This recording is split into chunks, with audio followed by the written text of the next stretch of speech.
All right, so we'll just wait another couple minutes before we get started. And as you noticed, it does say that we are recording this meeting. We will have this meeting available on suntran.com. And again, we'll start promptly at 5:35. So just another minute. Thank you all for waiting.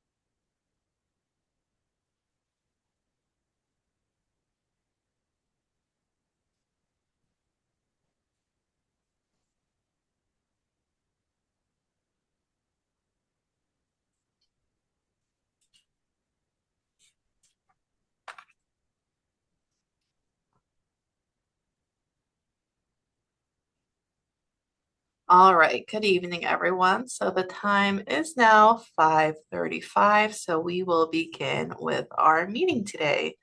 So today we have Director of Service Planning, Davida Mueller, and she will be going over the Title VI and major service changes. Then we will hand it off to Project Manager Ian Sampson, who will be talking about updates to the Sun Van comprehensive operational analysis. And then we'll go back to Davida and she'll be talking about some major service changes that will be coming in August. All right, Davida, go ahead. Hi, my name is again Davida Mueller, and I'm going to talk about major service changes. Now, these policies that we're going to start talking about, we have to update every 3 years as part of our Title VI program. So, Luce, if you change the page, we'll talk about what is a major service change. We have to, per the FTA or Federal Transit Administration, set guidelines and thresholds for what is a major service change. This is required for every organization across the country. So the major service change we have here in Tucson is that if we change a route by more than 25% of the revenue route miles or the revenue route hours, that would be constituted as a major service change. Now, I realize we're not collecting fares right now, but revenue route is the time from the very first time point in the morning to the last time point at night. So if we were to change frequency or change direction, that is how we would calculate miles and hours. Right now, it's 25%. If we had a route that was 10 miles long and we were going to change somewhere in the middle or at the end, and we had to go, let's say, 1.25 miles, then that would be more than 10% of a route. Why does this matter? Well, is 25% correct? So we know 10% is probably too small, and 50% is way too large. So the question we have for you is 25% a really good number? Should we adjust it up or down? And so that's why the major service change is important. Now, once we have done a route change and we trigger the major service change, then we have to go and do an analysis, make sure that we're not discriminating against people. So, Lucy, if you'll change the page for me. Move along in the presentation. So once we decide on a major service change and we're working on the analysis, the first thing that we're supposed to look at is disparate impact. And disparate impact refers to minority individuals. So when we do our onboard survey, in fact, we're just now finishing it. One of the things that we ask people is, are you Hispanic or not? And we also ask you for what racial, whether or not you consider yourself Black, Asian, Native American, so on. So we have categories for minorities that are federally identified. And because of that, we are able to look at all of our routes. And if we're making a change to a route, we have a good idea of how many people are on that route that would fit into the minority category. And now it's a math question. So the math question is, we have this many minorities on the route, this many non-minority routes, and we have a system average of minority. So if we make a change to a route, what is who's being affected by how much? And it's the difference between the non-minority, the minority, and the minority and the system average. So we work on that. If we get to 20%, that's our threshold, then that's considered a disparate impact. And that's where this little flow chart comes into play.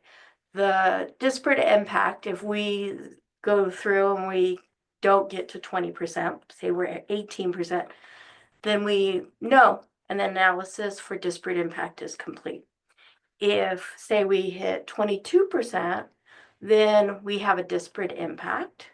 We reanalyze our service recommendation, and we try to avoid, minimize, or mitigate that disparate impact. So we make changes to make sure that we don't have a disparate impact. If we are successful and we no longer have a disparate impact, then our analysis is done. But if we're not successful, do we have a substantial, legitimate justification to make that change? That's very important. That's a legal definition. Can we defend this safely? Is this a change that is better than what we had before, or is there no other way to do it? If that's the answer is yes, the analysis is complete. If the answer is no, then we have to go back to the beginning.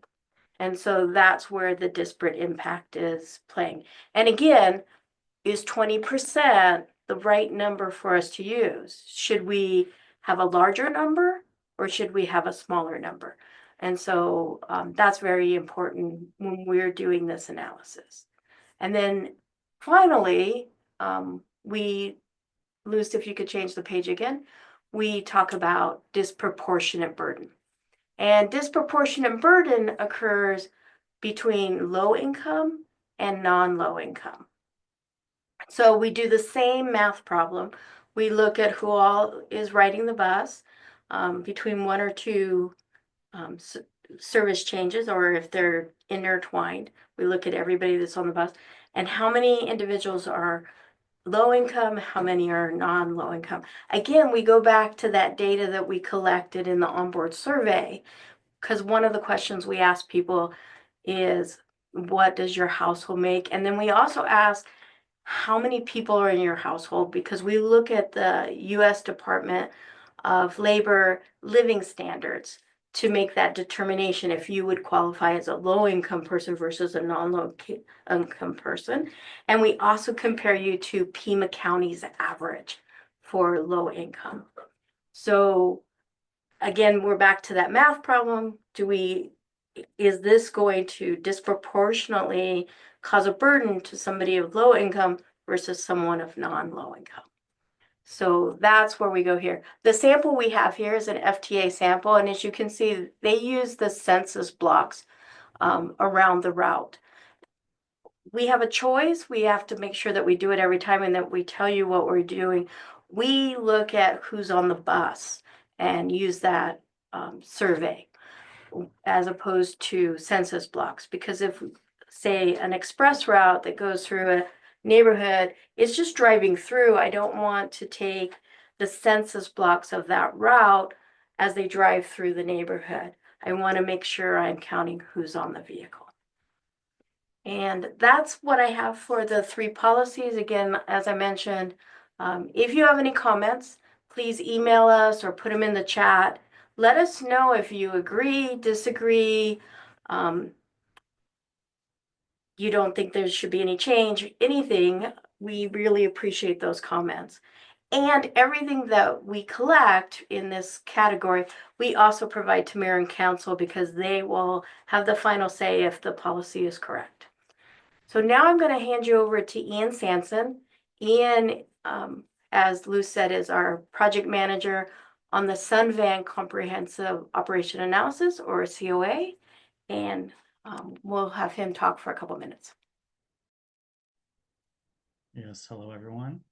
Thank you, Davida. Yes, my name is Ian Sansom. I'm going to provide a 15-minute overview of findings and draft recommendations from the Sunvan Comprehensive Operations Analysis, or COA.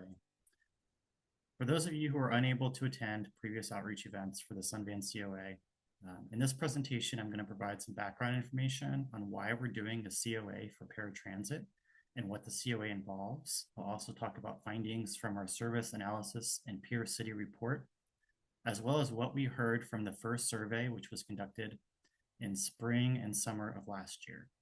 And I'll conclude with draft recommendations, which are split into short-term and long-term recommendations. And then we have a brief survey at the end to gather your feedback on these recommendations. Next slide. So as a refresher, or for those that are unfamiliar, Sunvan is Tucson's shared ride public paratransit service for people who have a disability that prevents them from using a SunTran bus or the Sunlink streetcar. We have a process to determine eligibility for using Sunvan, and Sunvan is provided to all locations within 3/4 mile of a SunTran or Sunlink route during the same time period that those services operate. We also operate a premium service, which is often referred to as an optional service that is offered outside the required service area and for hours outside those requirements when available. So this map shows the area covered by the complimentary service for the city of Tucson in pink, as well as complimentary service areas for Pima County in green, and a few other jurisdictions. So the blue area is where we provide premium service that is not required by law, as it isn't near a SunTran or Sunlink route, but is still within the Tucson city limits. Next slide.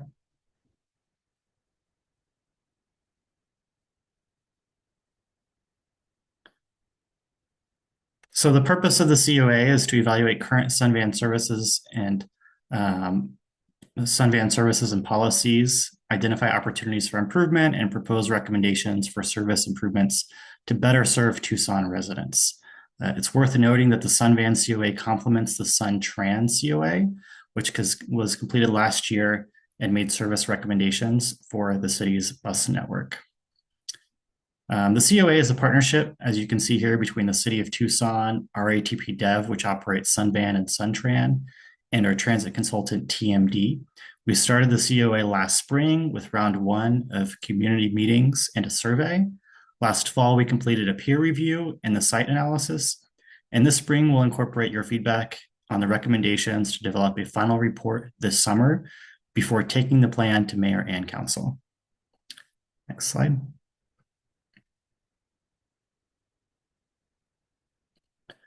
So as part of our service evaluation, we conducted a peer review of a dozen paratransit agencies at various cities with similar ridership, service area, and population. When compared to peer cities, Tucson uses a larger portion of the transit budget for paratransit, has higher numbers of riders per capita, has a similar rate of productivity or people served relative to cost, and is cost effective. So the average Sunvan ride costs less to operate. On the other hand, Sunvan was found to have lower on-time performance and higher customer cancellations than most peers. Next slide. The service evaluation also found that ridership and the number of applications has stayed about the same over the past few years, going back to 2019, despite the impact from COVID and continued free fares. Through interviews with eligibility office staff and customers, the medical verification process was found to be overly complicated, resulting in suggestions for improvements that we'll discuss shortly. Next slide. The evaluation of the reservation system found that calls take longer than necessary. Many service agencies make multiple trip reservations per call. Trip negotiation is not always used, and pickup times round to every 5 minutes, all of which add up to longer calls and service delays. Next slide. Sunvan is not currently meeting on-time performance goals, which are lowest during peak periods such as 9 to 11 a.m. and 3 to 5 p.m. The amount of time passengers spend on Sunvan trips versus a corresponding Tran trip exceeds the city's policy about 15% of the time on weekdays. Additionally, while helpful for customers, the 5-minute callouts that dispatchers provide takes away time from critical tasks. Next slide. Next slide. So we received about 900 responses to our Sunvan survey last year, and the findings echoed what we heard from the service evaluation, and that's that the system is doing very well on cost, comfort, and safety, but is not meeting expectations for on-time performance and ride scheduling. So notably, respondents were unsatisfied with the ability to schedule a ride when they want it, which was also rated as very important for users.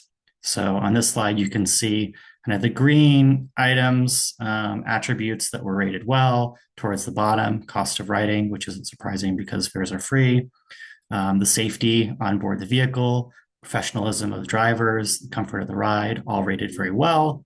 On the other hand, the ability to schedule a ride when you want it, on-time drop-off or at your destination or on-time pickups were rated as less satisfactory. Next slide.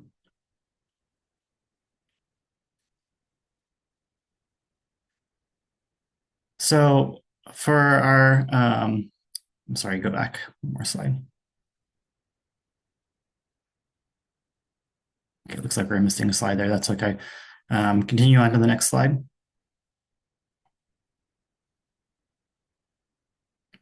So we also want to, so related to the desire for same-day scheduling, around 37% of Sunvan clients use rideshare companies for this purpose, and about half said that they would use a Sunvan affiliated rideshare service if offered. Thank you. Next slide.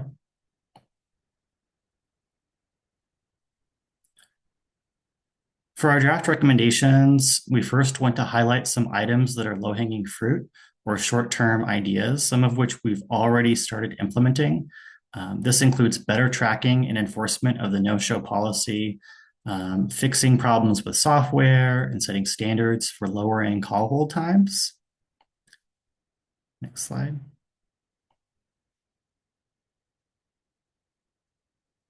Other more immediate ideas include updating call taker and dispatcher training and hiring additional drivers.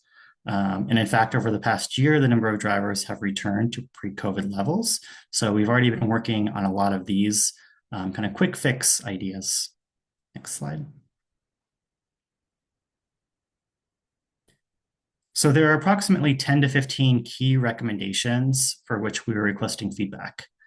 These include, under eligibility, simplify the medical verification form and require applicants to provide with the rest of the application for faster processing. Under reservations, offer negotiated trip times. So if rides are requested during peak travel times, an alternative may be suggested to improve on-time performance.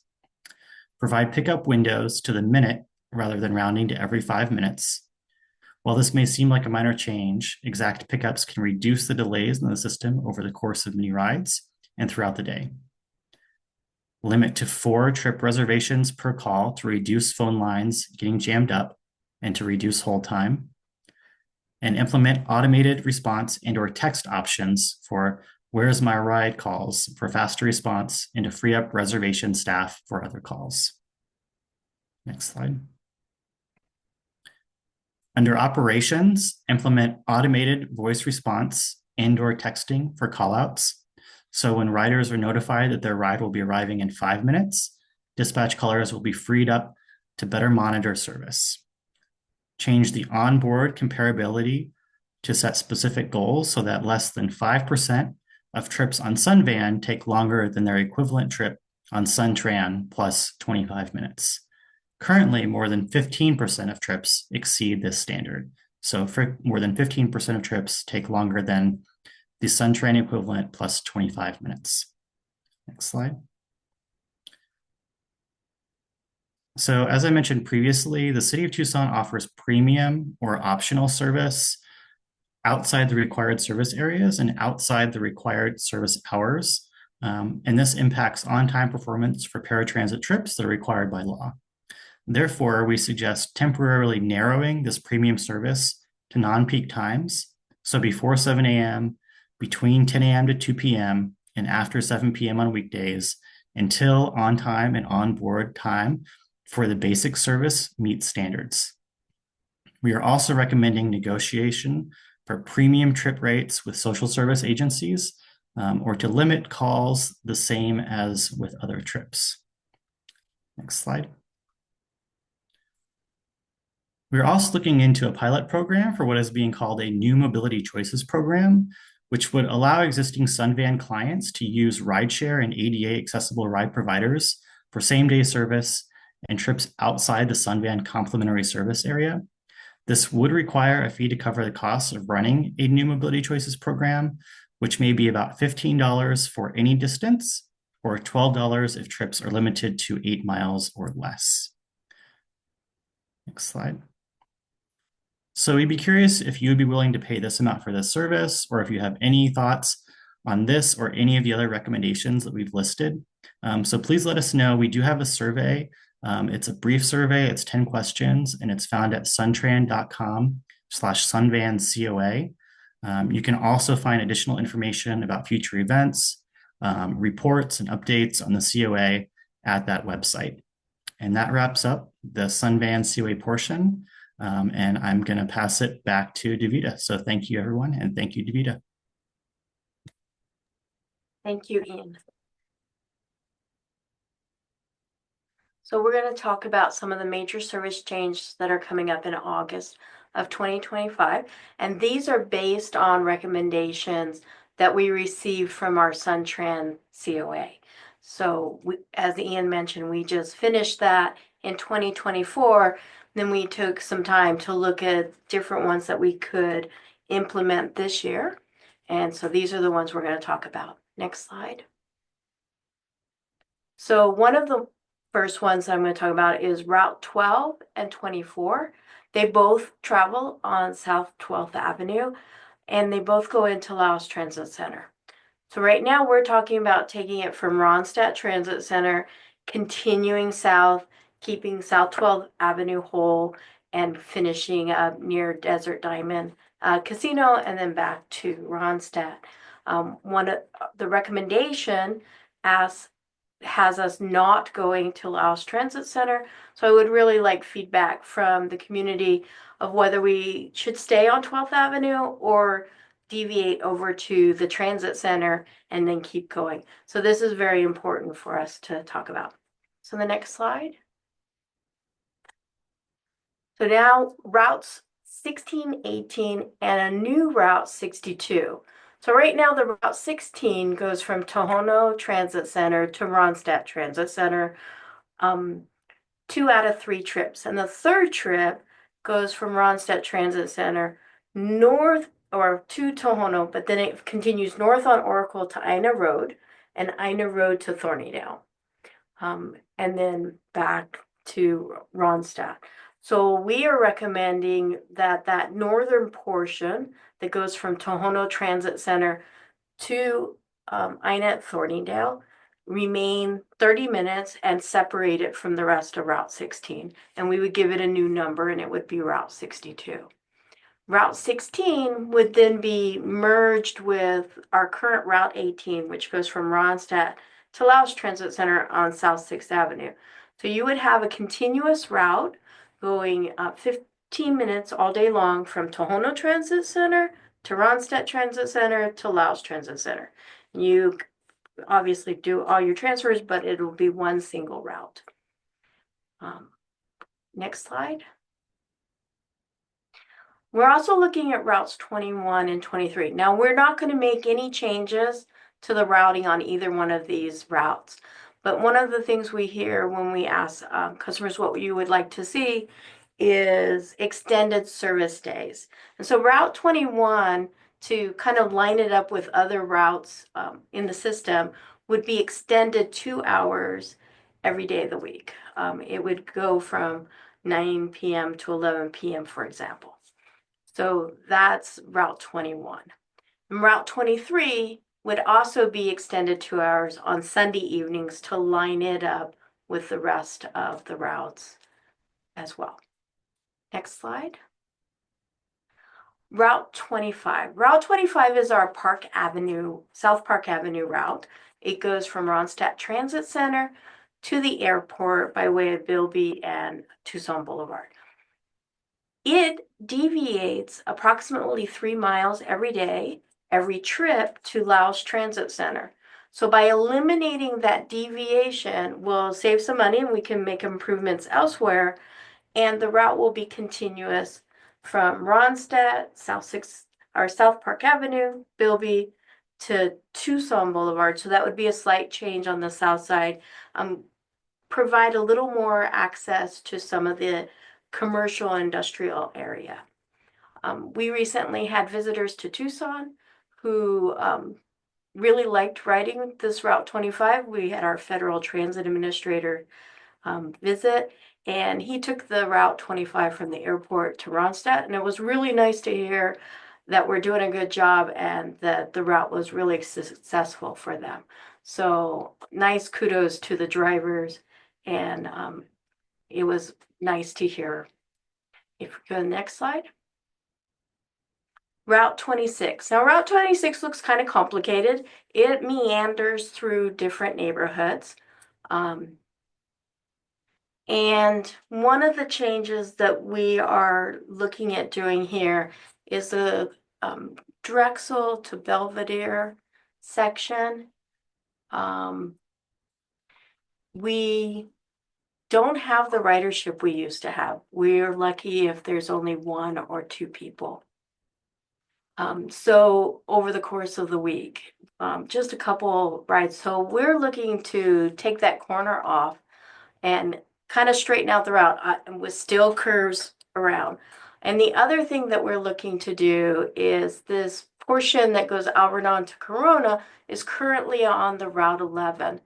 Route 11 would no longer do that turnaround to Home Goods and Amazon. It would be taken over by the Route 26. And Route 11 would stay on Palo Verde to Valencia and still go to the airport. So even though it's a dotted line, is only to show you the portion that it would be transferring from the Route 11 to the Route 26. Next slide, please. This one, it takes 3 routes to make the changes that we're looking at doing. Right now, Route 2 goes from Ronstadt to Banner UMC Hospital and the South Campus, and then it travels Irvington to Laos. Route 29 goes from the Pasco Yaqui Pueblo, Los Reales to Valencia to Laos, and Route 27 goes from Casino del Sol. It's still Midvale Park. It currently uses Santa Cruz and Bilby to get to Laos, but what we're looking at doing is when we were doing our COA outreach and when we do our onboard survey, one of the #1 transfers at Laos is between Route 29 and Route 2. And the destination where people are going is to the hospital. So what we are looking to do is terminating the Route 2 at the hospital and then having Route 29 do that portion of Irvington and then Calle Santa Cruz. That's another request that we've gotten is, can we get service to the Spectrum Mall, which is at the corner of Irvington and Calle Santa Cruz? And then the route would continue as it does now. There would be a slight change at the Pasco Yaqui Pueblo. Right now, we go up Ignacio Bamea, but there's no way to stop there. Whereas if we go on Mark, We have a library that people go to, but it's a one-way loop. And this way they would be able to go in two directions, and we could use the signal at Valencia to get over to Casino del Sol and then back to the Pasco Yaqui Pueblo. So that's Route 29 292. But because we are putting Route 29 on Calle Santa Cruz, it would go past Pima College and Spectrum Mall, we needed to make sure that South 6th Avenue was still covered. And so the Route 27 would no longer go on Calle Santa Cruz, but it would go South 6th Avenue to cover that portion and still into Laos Transit Center. I know this sounds kind of complicated. It does take all three routes to pull this service change off. But the cool thing at Banner UMC South Campus, you now have 4 routes that would meet. The Route 11, the Alvernon route, Route 15, which is the Campbell route, Route 2, and Route 29 would all come together there. Next slide. Oh, now we're open for questions. So if anybody has a question that wasn't able to be answered during the meeting, we can take those questions now.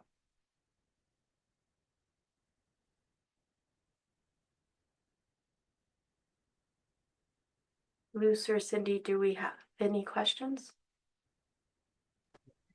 Barbara had her hand up earlier.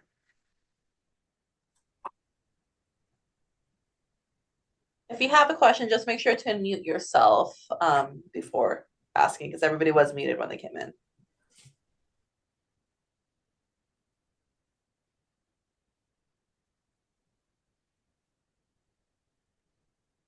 I do want to thank the ASL interpreters. It's really cool to watch your words come to life.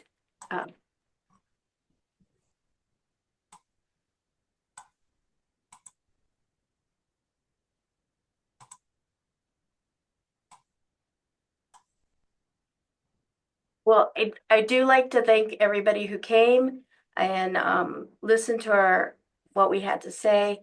If you need more information, we do have both videos and text information available on the Suntran website. So you can definitely do there. If you have any questions, concerns, or comments that you would like to make sure we have, you're welcome to call customer service or send us an email. We'll make sure that those are included. Hi, Mike. I see that you have your hand raised. Did you have a question? Yeah, and I may have too many, so feel free to, reel me in if necessary. And it could, some of my questions might be appropriate for a different meeting or a different conversation.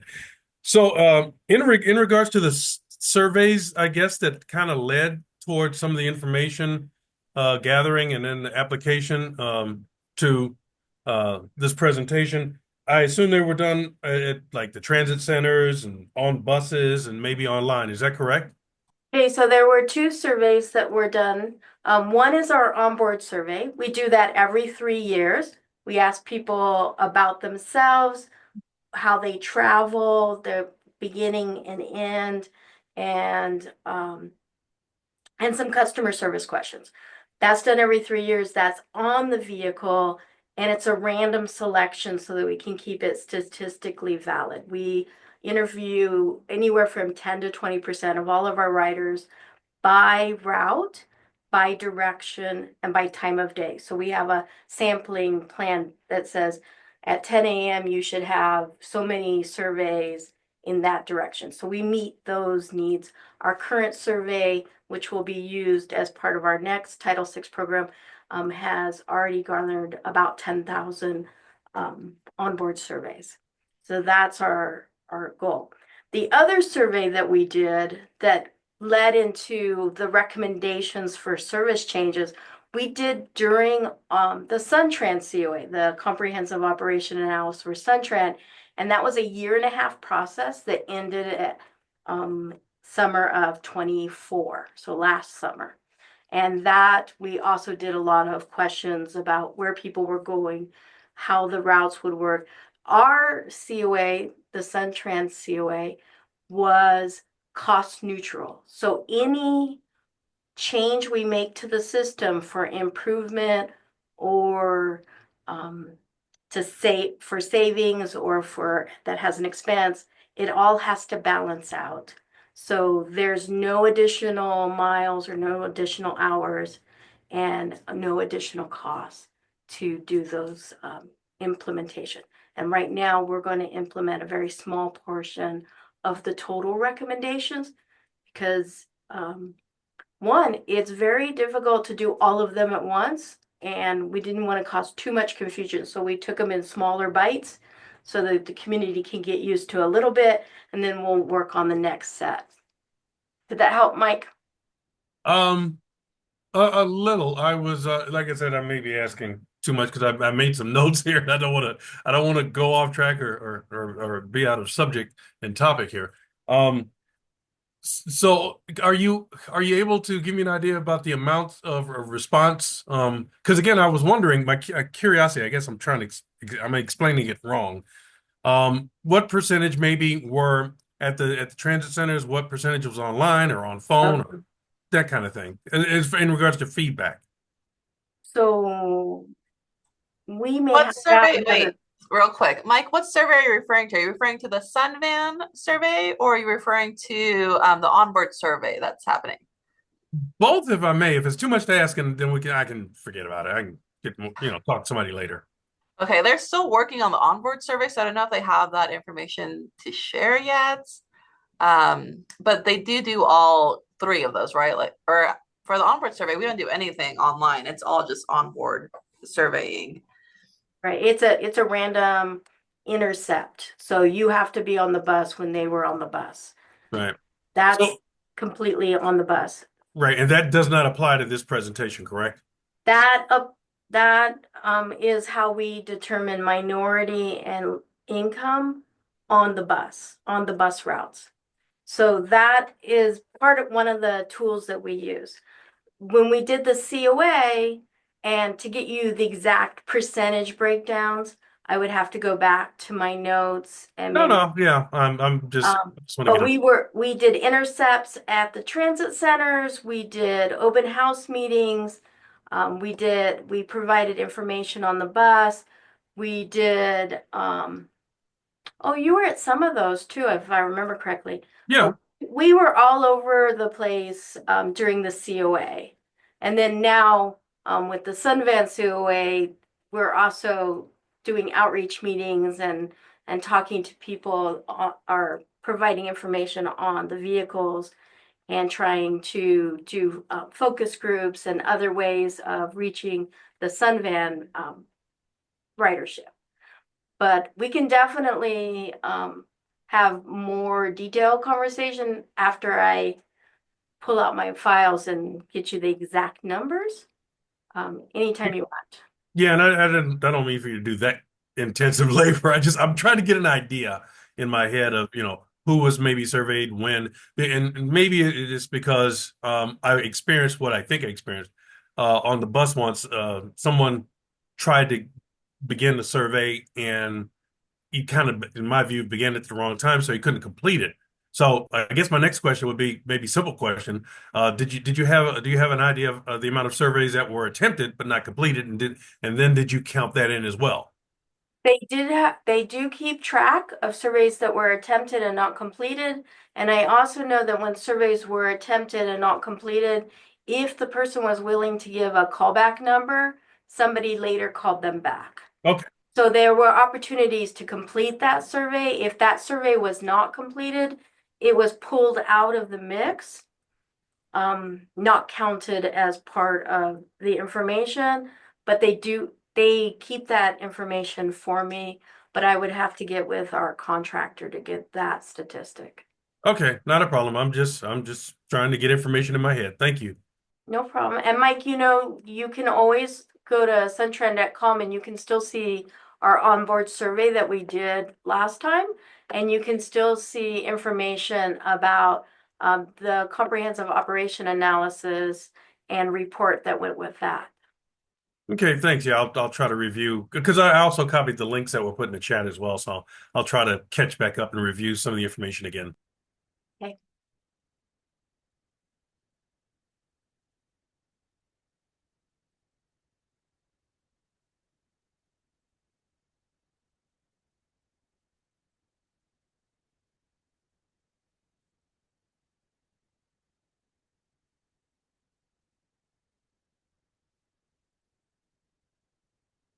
Were there any more questions? We'll be happy to hang out with you for a few more minutes.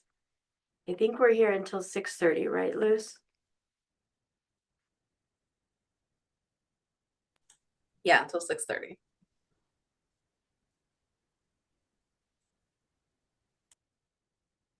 And thank you, Cindy, for putting those links and phone numbers into the chat. You got it.